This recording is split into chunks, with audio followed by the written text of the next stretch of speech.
देश में अगर सबसे ज्यादा सरकारी नौकरी की बहाली अगर निकाली जा रही है तो वो बिहार स्टेट है। सरकारी नौकरी हम लोग आगे आने वाले समय में इसी सरकार में लोगों को देने का काम करेंगे। पब्लिक हेल्थ कार्ड पॉलिसी ला रहे हैं जिसके तहत स्वास्थ्य विभाग में लगभग 1,40,000 1.5 लाख के आसपास बहालियां जो हैं वो निकाली जाएंगी। 2020 में हमारा मेन जो एजेंडा था बेरोजगारी को लेकर के था, जिसमें हमने कहा था कि 10 लाख लोगों को सरकारी नौकरी मिलेगा।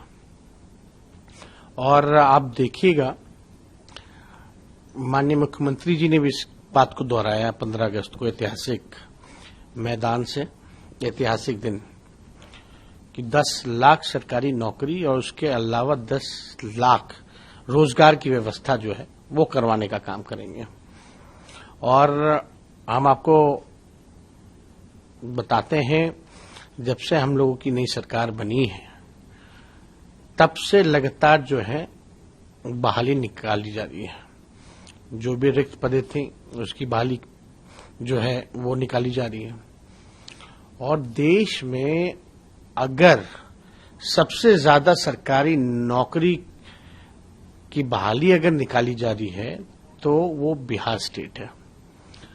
लगभग 5 लाख के आसपास जो है सरकारी नौकरी की बहाली निकाली है। पहले भी देखा होगा कि एक दिन जो है 70,000 पुलिसकर्मी ने जो है वो ज्वाइनिंग जो है वो किया। इसके बाद आप देखिएगा कि अभी सबसे ज्यादा 1,75,000 शिक्षकों की जो है बहाली वो निकाली गई है। इसी के साथ साथ आप देखिएगा कि कुछ दिनों बाद जो है हम लोग पब्लिक हेल्थ कार्ड पॉलिसी ला रहे हैं जिसके तहत स्वास्थ्य विभाग में लगभग 1,40,000 1.5 लाख के आसपास बहालियां जो हैं वो निकाली जाएंगी। अगर आप मिला लीजिए, देख लीजिए, तो अब तक कोई राज्य बता दे जहां सरकारी नौकरियां दी जा रही हो, बहाली निकाली जा रही हो, तो बिहार जो स्टेट जो है अब आप कह सकते हैं एक मॉडल बन चुका है जहां सरकारी नौकरी दी जा रही है। नियुक्ति पत्र हम लोग बांटना शुरू किए, उसके बाद प्रधानमंत्री जी भी बांटना शुरू कर दिए।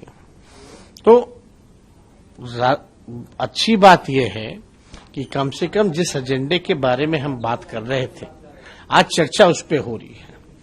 और आप देखिएगा समय रहते हुए ये 10 लाख सरकारी नौकरी हम लोग आगे आने वाले समय में इसी सरकार में लोगों को देने का काम करेंगे।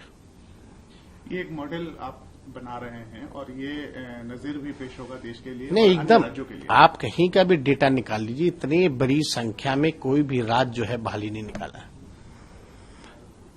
तो कम से कम इसकी तारीफ तो होनी चाहिए। और जिस एजेंडे के साथ लोगों ने चुना है उस एजेंडे पे हम लोग काम कर रहे हैं। हो गया। कास्ट सेंसस को लेकर हमेशा से आप मुखर रहे हैं और जब आपकी सरकार बनी या नहीं भी थी तो आप हमेशा से ये बात करते थे। उसको लेकर क्या अब तक अपडेट है, क्योंकि लीगल मैटर है? नहीं, हम लोगों का बहुत दिन से संघर्ष सड़क से लेके संसद तक रहा। और आप देखेंगे जब हम ऑपोजिशन लीडर थे तो उस समय हमने विधानसभा में प्रस्ताव रखा था मुख्यमंत्री जी के समक्ष कि आप अपने नेतृत्व में सभी पार्टी के, ऑल पार्टी के लोगों को लेके चलिए और प्रधानमंत्री जी से बात की जाए। ये बात तब आई थी जब पार्लियामेंट में कास्ट सेंसस के सवाल पे केंद्र सरकार ने नकार दिया था। इसके बाद हम लोगों की चिंता बढ़ी तो हम लोग प्रधानमंत्री जी से भी मिले। प्रधानमंत्री जी ने कुछ नहीं किया, उसके बाद भी सवाल पूछा गया पार्लियामेंट में तो मना कर दिया गया, खारिज कर दी गई। अब बीजेपी देखिए क्या कर रही है कि पहले तो छुप छुप के आते थे किसी से इधर उधर से करवा करके। बताइए गाजियाबाद वाले का रहने का क्या मतलब है बिहार में?